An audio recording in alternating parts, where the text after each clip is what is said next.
Hello and welcome back into the FCS Huddle. I'm Elliot Schall alongside the FCS Senior Editor for Stats, Craig Haley, as always. Now, we just talked about some of the offensive players who could be, potential for the Offensive Player of the Year award in the FCS. Now, why don't we shift a little towards the defense?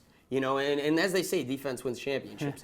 Now, defensive end is the position that seems to really win the award. At least the last 3 years it has. What is that a trend that we're expecting? Well, you're right. 3 straight years. I mean, not just defensive end, but linebackers seem to dominate the Defensive Player of the Year award.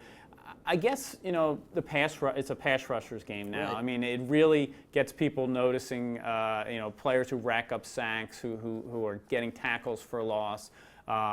Just like Kyle Emanuel did last year for North Dakota State. Defense wins championships, and he also won the Player of the Year.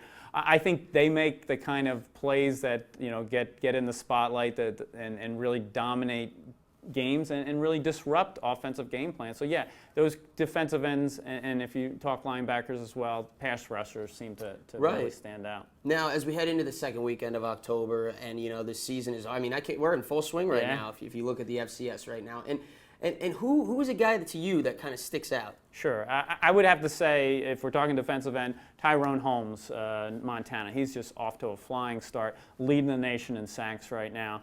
On a program that gets noticed, of course, the Montana Grizzlies. He's really done well. Another defensive end, Derek Rivers, Youngstown State. He will have huge numbers by the end of the year. If we switch to linebackers, which has done well in this award, I think Courtney Berry down at Alabama State's doing well.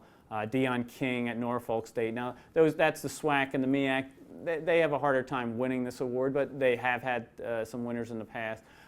I think those players stand out. But yeah, really, Tyrone Holmes seems to be the one at this point.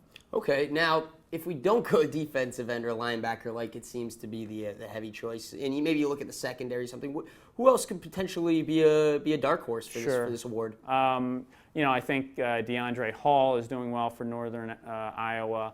Harlan Miller is off to a great start at Southeastern Louisiana. Ranked teams have their teams doing well. Those kind of players stand out. If you're talking defensive tackle, they don't have quite the stats that a defensive end has. But I'd say Javon Hargrave is just continuing the great season he had last year at South Dakota State. Those are the players. But I do have to think those pass rushers really have an edge here. Okay. Well, if you can't get enough FCS football, make sure to check out the website, fcs.football. Also on Twitter, @FCS_stats. And like I always say, give Craig Haley a follow. It's so worth it, @Craig Haley. That's going to do it for us today. I'm Elliot Schall. Thanks again for watching.